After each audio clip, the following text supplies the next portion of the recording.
Welcome, everyone. I think we'll get started. Thanks very much for coming. Depending on your point of view, this might be a good talk or a bad talk because I don't have any slides. So we're going to sort of fly without a safety net and try and do some live demos. What I want to do is I'm going to take a Spring Boot 3.5 application, in fact, a couple of Spring Boot 3.5 applications, and I'm going to upgrade them to Spring Boot 4 and try and show you some of the kind of new features and some of the pitfalls you might face along the way. So before we get started, I needed like a demo application that we could use. And I've recently got back from a trip to the UK visiting family, and I have 3 kids, and they're both at the age where they collect stuffies, like stuffed animals. So while we were away, my daughter went to a fair and won this little axolotl creature, and the kind of drink is there for size, so you can see pretty nice. And then my son wanted to go, and he won this one. And then my daughter wanted another go, and she won this monstrosity. And then my son had another go and won this one. Needless to say, I didn't fancy kind of dragging these through Heathrow Airport, so their grandparents are now the proud owners of 4 new stuffies. But it did give me some kind of inspiration for what we can do as a demo application. So what I'm going to demo is the International Stuffy Database. It's like the IMDb for stuffies that I own, where they're located and who made them and who owns them. So let's start by giving you a quick tour of this application. So what I've got is, I'm going to start with these 2 applications. The main one we're looking at is this ISDB application. It's going to be a simple REST application, and it's just kind of to give us enough features to demo what I want to demo. So you can see we've got a Docker Compose file. It's not doing anything more than starting Postgres. Then it's using this initialization script here. This is my database. So I've got Stuffy, who made the Stuffy, who owns the Stuffy, what country is the Stuffy in, and then a small amount of data. So 29 stuffies in this database, which I can assure you is a lot less than the total number of stuffies that I've got in my house.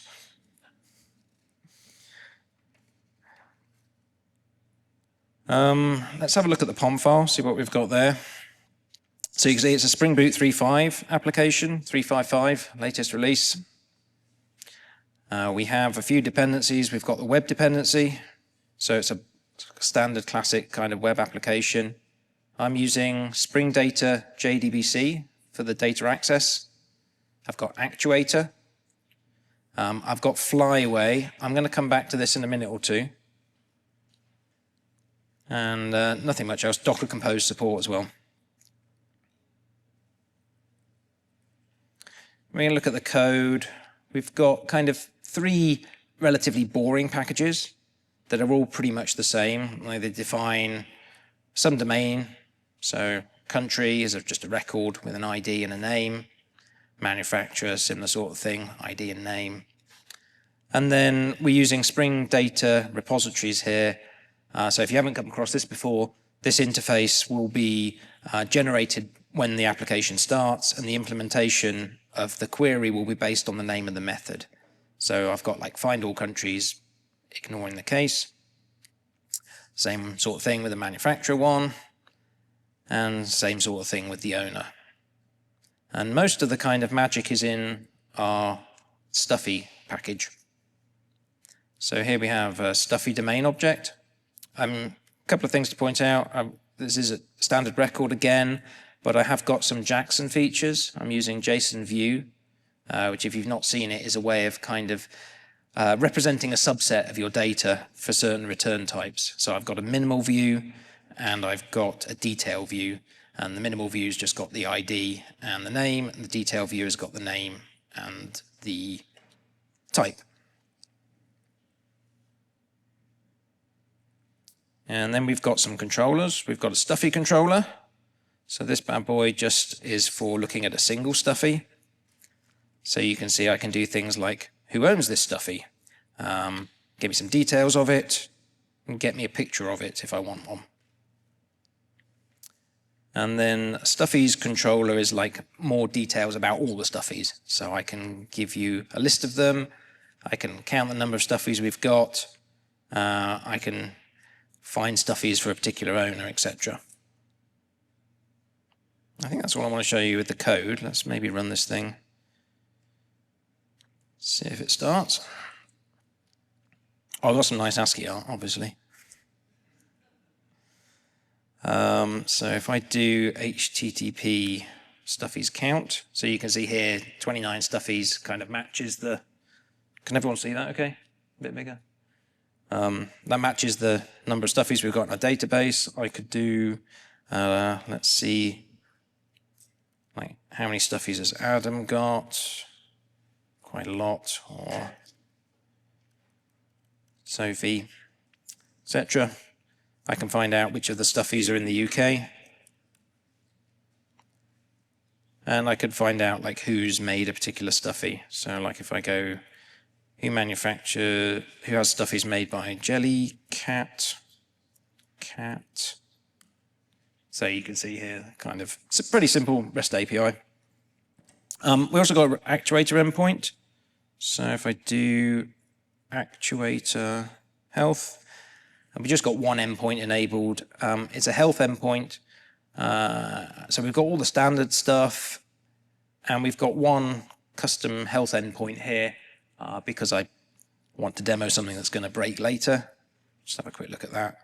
So right here, all this thing is doing is starting up and just getting all of the images that are in the jar and just making sure they're there. And returning like up or down depending on what it finds.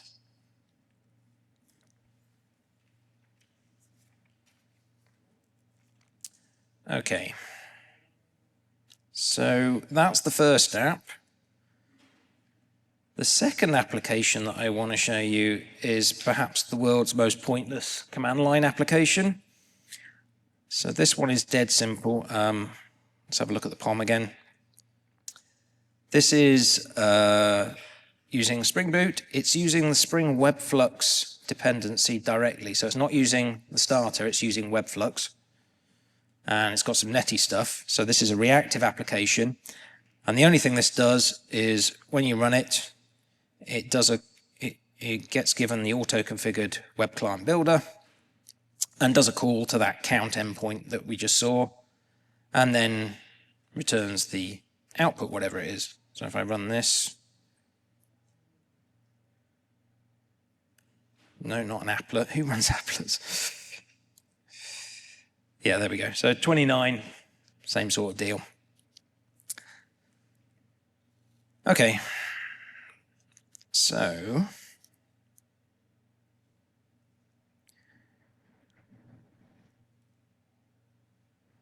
I have a Stuffy here called Squawk. And to cut a long story short, we have now got a requirement that it turns out a Stuffy can have more than one owner. I kind of assumed when I first developed this app that one Stuffy had one owner, but there's some debate about who owns Squawk, so we have to fix this application and support multiple owners. So the kind of team have been, I'm going to say there's a team behind this app. They've been working hard on this, and they've made a start on this.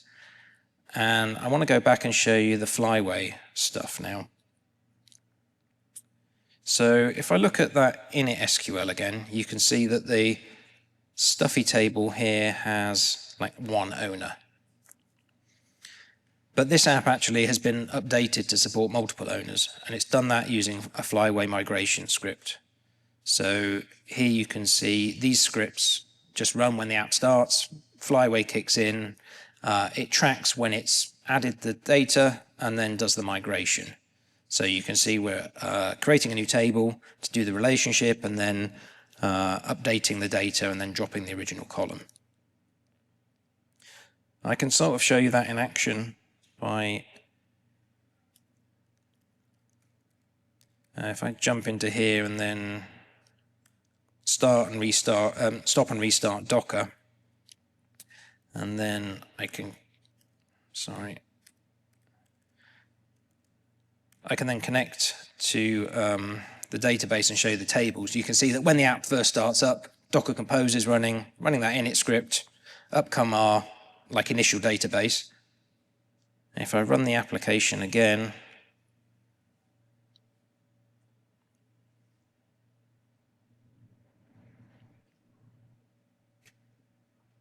and then head back over here and have another look at the tables, you can see that the database migration happened and we got the new table coming in, the new owners. So that's pretty good. That's done what we want. Except we have one of these APIs that is returning a list currently. Is returning a single item currently. So if we look at that controller again, here's our stuffy controller.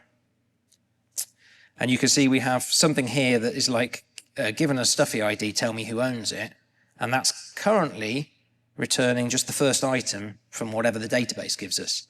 So what we really want to do is we want to change this API and we want to add support for a new method that can return a list of items rather than a single one. But we want to do this in a way that doesn't break any existing users of that REST API. So what I want to do is I want to use versioning for that, which is a new Spring Frameworks feature. And that means we need to get this application from Spring Boot 3.5 into Spring Boot 4 so we can take advantage of the new Spring Framework versioning support. Now, we're not stupid, so I think we should probably start with the count application, which is a lot less moving parts, and try and upgrade that one first to see how that goes. So before I do that, a quick question. What do you think happens if I remove this line here from this application? I will try it and tell you. So our application fails. And it fails to start because it's saying here it can't find a web server. So the reason we need this is because Spring Boot 3.5 is trying to deal with all sorts of auto configuration, and it looks at your class path and anything that you've got, it's going to try and auto configure it. And it sees that you've got Webflux, so it naturally assumes that you want to write a Webflux server-side application. And it fails because we don't actually have the full set of dependencies that we need for that. So what we have to do is we have to tell our application that, no, I don't want you to create a web application. I want you to create a regular command line application. And we'll see why that's important later.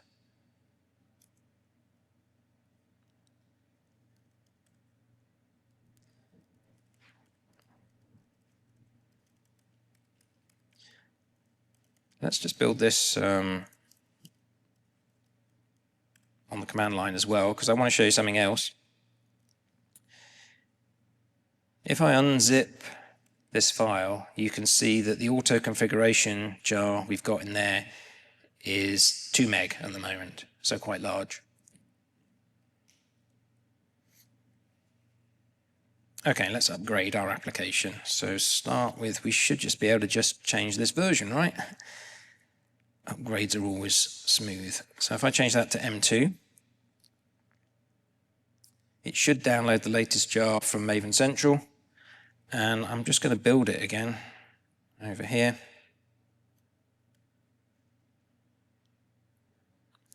And take another look. And you can see that the jar size now is significantly smaller than it used to be.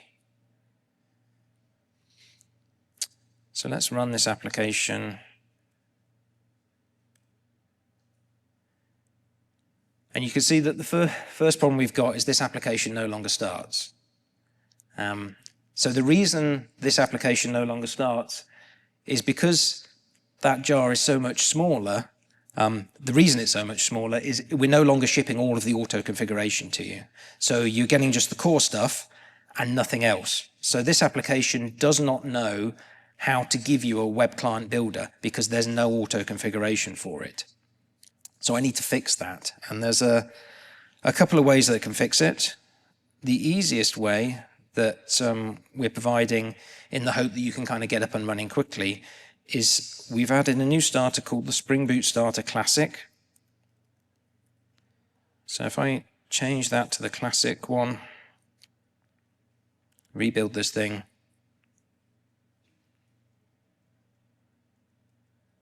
and run it again, this time we work, okay?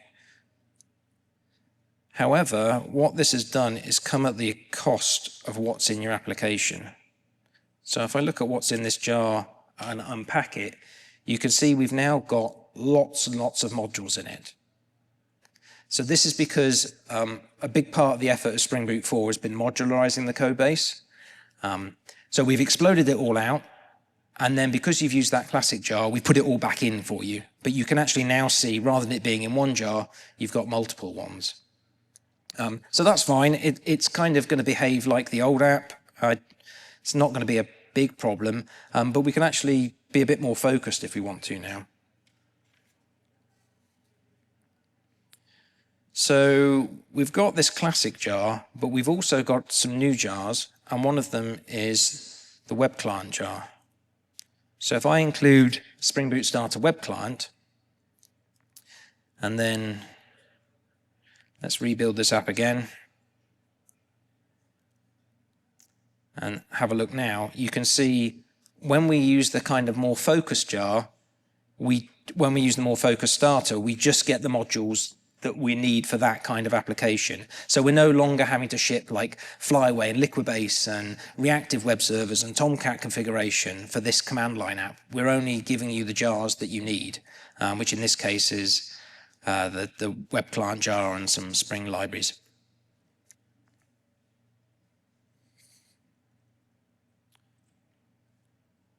Okay, I think, oh yeah, one more thing. This property here that we set, and we removed it earlier and it failed. Let's remove it again and see what happens. So this time it works. Does anyone know why? There's no auto configuration for the server, so there's nothing to go wrong now. We're not shipping you auto configuration for the server app. We know that you want a client app, so there's just no code to run, nothing to go wrong. Okay, so I think our command line app has been kind of successful. What I want to do now is take a look at the main app, and let's try and upgrade that. So to do that, we can just do the same thing as we did before. So let's do, I'm going to change this to 40 M2. I'm not sure if I mentioned, but these are all in Maven Central now, so the milestones are published and you don't need any extra repository configuration. If we, not that one, if we run this app again, so we've immediately failed here with a class not found exception. And actually, if I bothered to look in my IDE, I could see that the health indicator that we've written is no longer working. So as part of this modularization effort, some code, not all code, but some code has moved around to different jars. And health is an example of one of these. It used to be in the actuator jar, which was quite large, and now it's in a dedicated health jar. And that means that our package imports are wrong. We need to fix them. So in Eclipse, I can just do organize imports, and it finds them. If you're doing kind of your own app, you may be able to use the IDE to help you, or you may be able to use something like App Advisor to help you fix these imports. They should be pretty minimal, but if you're doing kind of more advanced integration, you might have to hit that problem. Okay, let's try our app now and see if it works.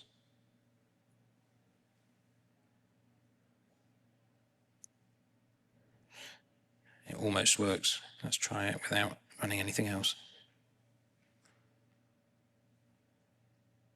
Okay.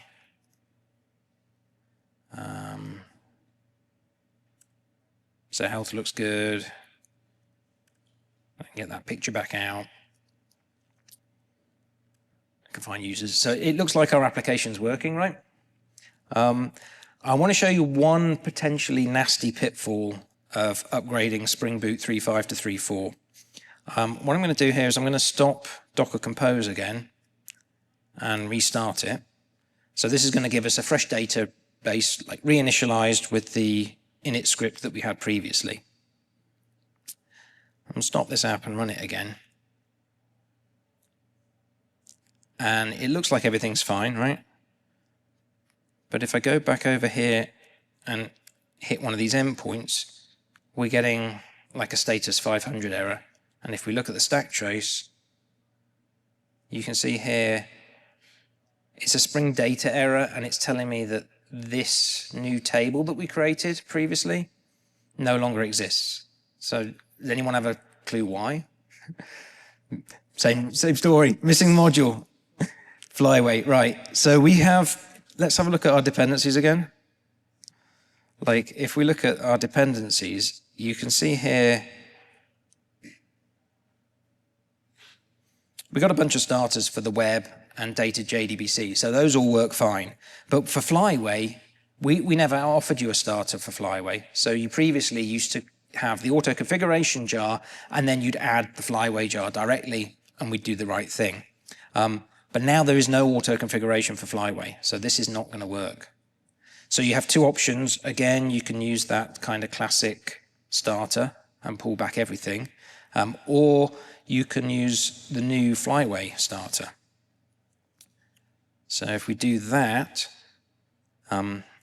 things should work. We can also get rid of the Flyway direct dependency, because the way this works is all of the new starters that we're offering, and in fact all the existing starters that have been retrofitted, now have API dependencies on the things that you're likely to need to use them. So if you depend on the Flyway starter, you will get the Flyway jars as well. So we can just get rid of these. And when you use that classic starter, what it does is it adds all the auto configuration jars, but then excludes all of the API dependencies. So you don't end up with absolutely everything on the internet coming into your app. Okay, let's try this app again.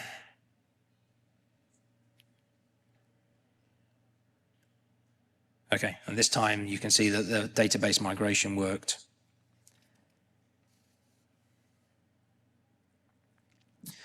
All right, so now we're at the point where we've got this application, we finally upgraded it, we've worked out all the bugs, and we can make use of some new features in Spring Framework. So the first one I want to show you is the versioning stuff. And to do that, I'm going to edit this stuffy controller, and I'm going to change this method. So this method has been currently hacked to just return the first one. I'm going to say that's version 1 of our API, okay? And then I'm going to copy and paste it. I'm going to say for owners, and I want to return a list of strings rather than just strings. And this is version 2. And we can get rid of this hack that we did previously. Now, in earlier versions of Spring Framework, you'd have problems if you did multiple mappings to the same path. But with this one, we can now indicate what version we want to use when we're making that call. So let's run this app one more time.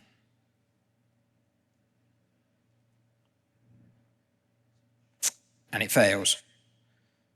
So the reason this app is failing at the moment is Spring Framework has got a very flexible system when it comes to doing versioning.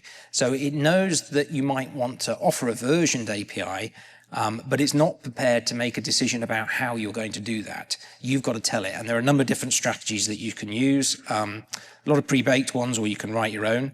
The most common one, I think, is probably using a HTTP header. So that's the one we're going to do for this demo. And to do that, I'm going to add some YAML. So I'm going to jump over to VS Code because Eclipse YAML is not great. I'm going to add some YAML to our application in here. Okay.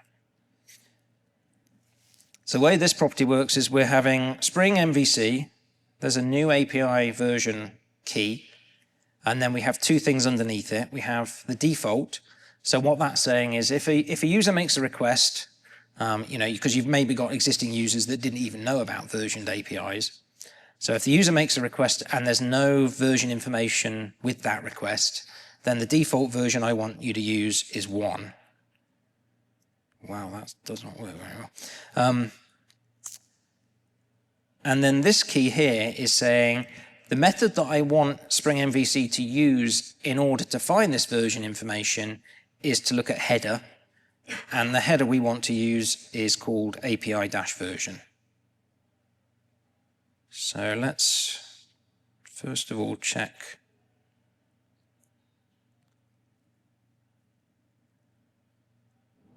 that I have got this YAML in this IDE, and then let's restart this application again.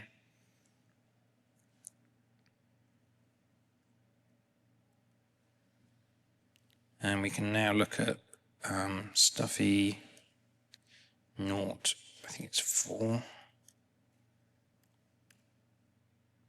So here's the original call, and we're getting like this stuff is owned by Sophie. And if I change it with the API version header and make the call again, you can see that we get a different response. Now we're getting a list response rather than a string response, and we can see that it's actually owned by Sophie and Adam. All right. Everyone with me so far? If there's any questions, feel free to. Yeah, question. Previously, we saw that we need to create a configuration class for version configuration. Yes.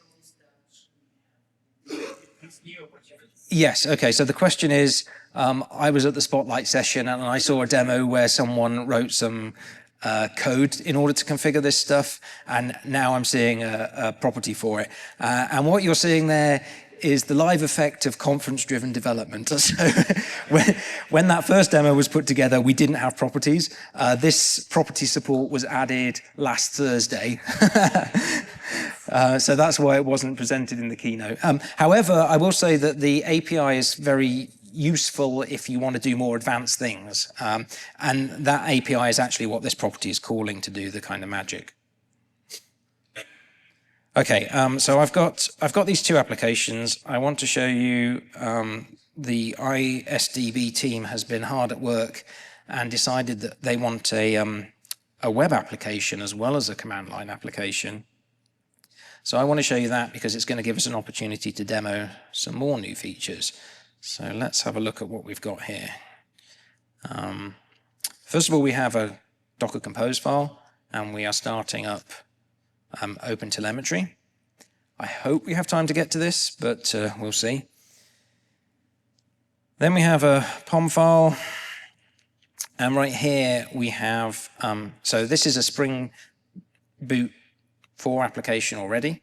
Obviously, because it's a new one, started with the latest and greatest. A few things to point out. It's using the starter Spring Web MVC. So this is just an alias for Spring Boot Starter Web. It's just to more accurately reflect the technology you're using. So your old apps will upgrade fine, but your new ones, you might want to use this. We've got Mustache. We're using the REST client. This REST client is the equivalent of the kind of web client stuff for blocking applications. And then Docker Compose and some test dependencies. So nothing too magic.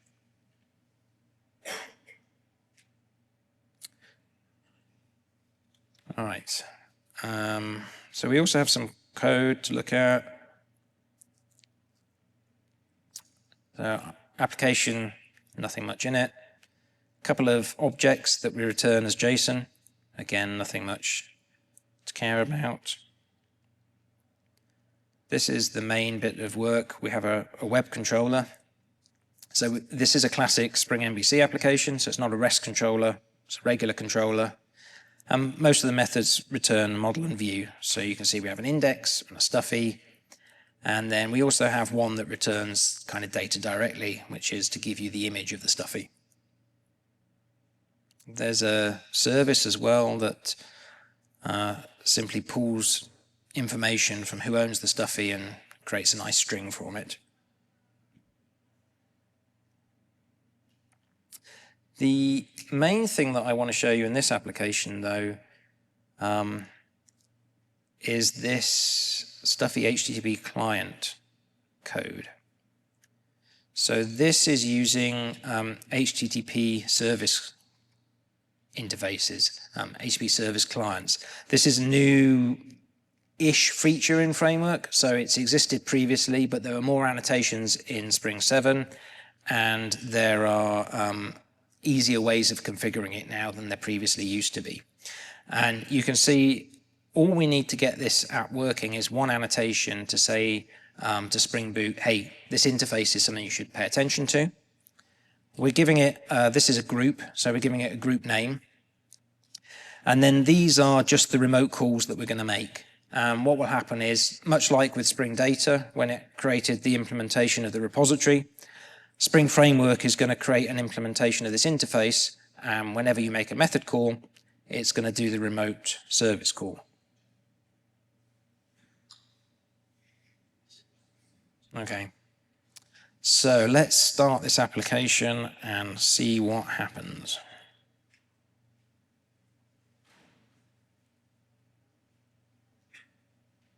Okay, it looks okay. Let's go to a web browser. Localhost 8081. Okay, so it's falling over, and if we go back and have a look at why,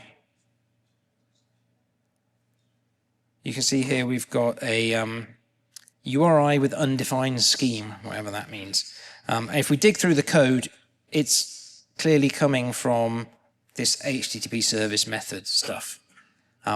So the problem we've got here is I have told Spring that there is this thing, and it's got this group name called Stuffy, but Spring doesn't know what URL to associate that with and how to call it. So what we need to do is we need to configure a little bit of Spring to tell it how to get access to that remote service. And that we can do again with a bit more YAML. So if I copy this one, and then make sure I paste it in the right place.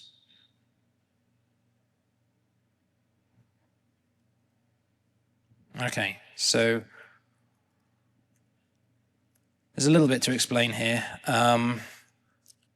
The Spring.HTTP client property existed previously, and you could do things like set read timeouts. However, there's now more properties, and these are also hierarchical. So you can set properties at the service level, and what that will do is affect all of the services that are created with that subset. Or you can set it at like an individual group level. So right here I've got HTTP client service group. This is the logical name of the group that matches what I have in my code. And then I'm setting a couple of properties here. I'm telling it which URL to go to, and I'm also going to set a read timeout. So if we don't get a response within a second, we're going to fall over.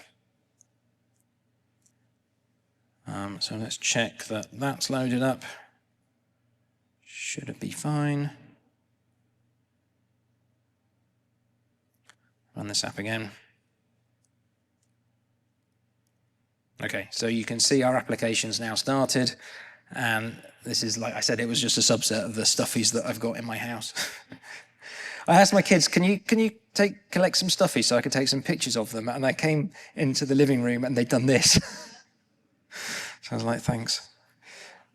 So in the drop down, we've got individual stuffies. Let's pick maybe Catty Cat, one of the original ones. Okay, the app's falling over. Why is that? Let me have a look. So here we're getting an error. Could not extract response. No suitable HTTP message converter found. Blah, blah, blah, blah, blah. For a list of string. So what's actually happening here is I've got this method that I'm trying to call, the for method, and we fixed that to have multiple versions. But right here, I want the version that returns a list, and the version that I've actually called is the one without a version header, so it's returning nothing at all.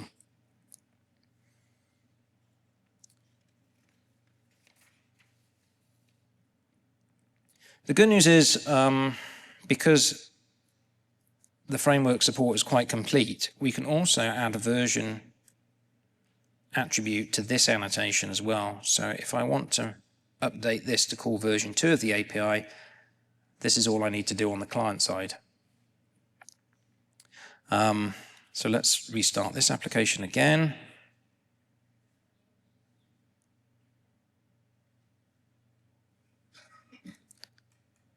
And hit it, and we're still getting a problem. So the problem we're getting is like the same as we had on the server side. Again, Spring is not being opinionated about how you're going to give it the version. All it knows is that you wanted the version. So the error that we've got to solve is yet more YAML, obviously. So right here, I'm going to add a little bit more YAML to my web application.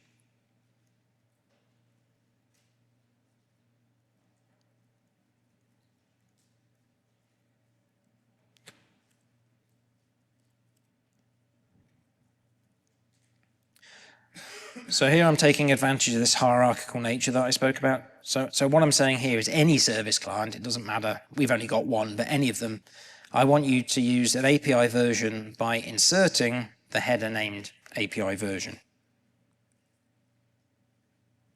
All right, let's try again. Back over here.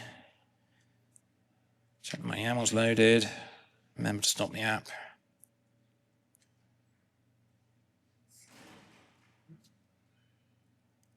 Okay, so there you go. This app is now working fine. I can select any kind of stuffy and get a nice picture of it and who owns it. What was the one that was owned by two? Squawk. Yeah, there we go. Okay. We don't have time. Not great. I want to show you a few more things if I can. The first one I want to show you is we added this timeout property, right? Let's try and make that fall over so that we can see it working.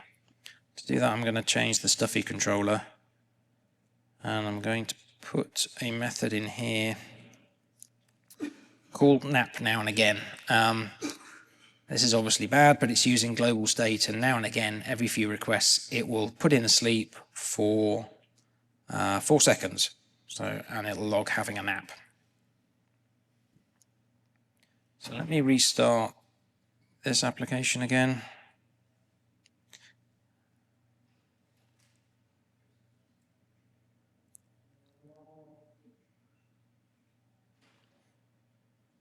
And I'll restart the web application. And let's refresh this a few times. So it works fine, and then it falls over. So you can see, like on the third or fourth request, that nap kicked in, and we can tell that the timeout property was working, and we got a request cancelled timeout exception. Now, the reason I wanted to demo that is because Spring Framework has got some nice new features that allow you to add resiliency. So what I can do here is I can take our client application again, and I can make some changes to the method in the service here. So I've got a service. This is the thing that's doing the remote call, and this is where that exception is getting thrown and it fails. However, if I add retryable here, then this Spring annotation will tell Spring Framework to, when it calls this method, if it fails, to call it again. And there are a number of things you can set on it, such as the number of times it runs and back-offs and things like that.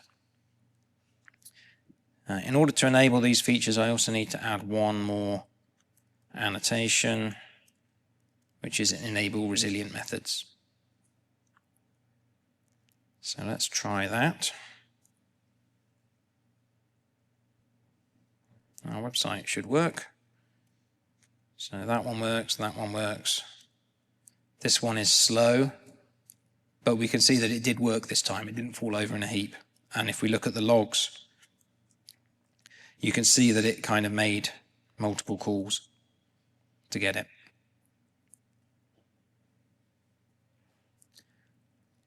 Okay, I think I have 5 minutes, so I want to show, if I can, one more thing. I was going to live code it, but I'm going to instead cheat a little bit and try and check out code that's already done.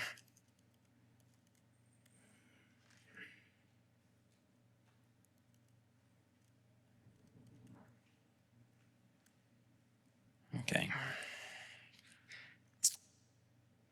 I want to show you some other advantages of our modularization efforts that I think will benefit a lot of you. So our web application here, when we looked at the Docker Compose file, you saw that I'd started Grafana with OTel support. And a lot of people have been asking for OpenTelemetry support, but they don't want to kind of take the whole of Actuator. So because of the way that our code has now been modularized, if you don't need kind of Actuator endpoints exposed, so for instance, if you're not using Prometheus scraping, then we can offer you kind of bits that were previously part of Actuator as standalone features. So this one you can see is making use of Spring Boot Starter OpenTelemetry. So this starter is going to automatically add OpenTelemetry features and by default publish things to the correct port.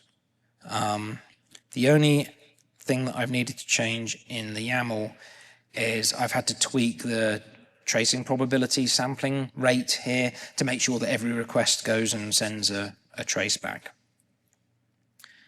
On the other application side of things, I want to show you the dependencies here.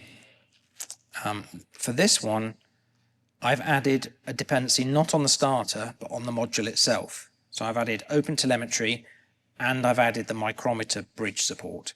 So the starters are going to give you like strong opinions. If you want OpenTelemetry, you probably want to publish metrics. So that's what we're giving you. For this app, I don't want like things being published, but I do want to support OpenTelemetry headers so that I can get log correlation. So by adding these dependencies directly, in theory, we should get that. So if I run this application again, let's start the main app and start the web application. And then if we go back over here, hit refresh a few times. Okay, we should still be fine. I'm going to open up the Grafana dashboard. Whoa, what's going on here? Oh. Please work. Skip.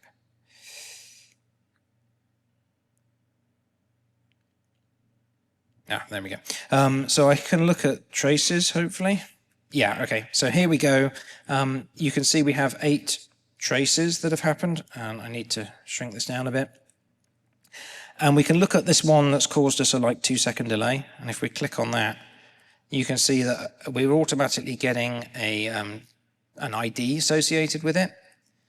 And if we head back over to our code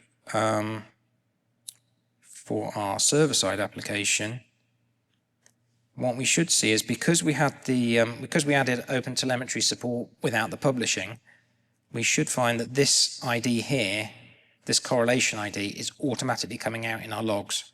So I can see that from one team, they can report that this correlation ID is the one that's taking 2 seconds. And on my other team, I can have a look at this and find out that the reason for that is because we called this having a nap method. We should also get metrics as well. They're not come through yet, but we also get metrics with the OpenTelemetry support as well. And with that, I think I'm done, and we have about 2 minutes to spare, so I'm happy to take maybe 1 or 2 questions if there are any. Any question?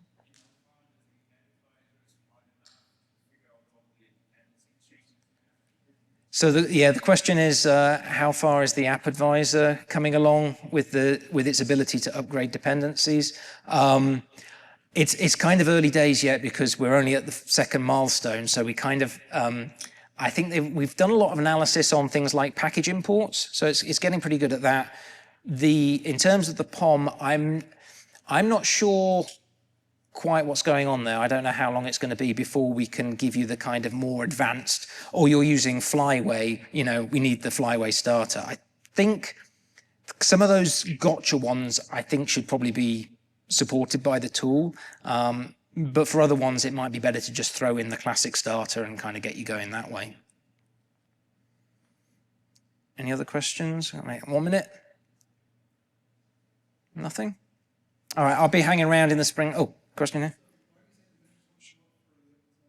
The question is why your metrics not showing up? And the answer is because I was too fast. So if I refresh them, I should get stuff. It sends it every minute or two. All right, I'll be hanging around the Spring Lounge for most of the conference. So if there's any other questions or you want to talk about any of this demo in more detail, come find me. I'll also put a link to my GitHub. And there is a repository.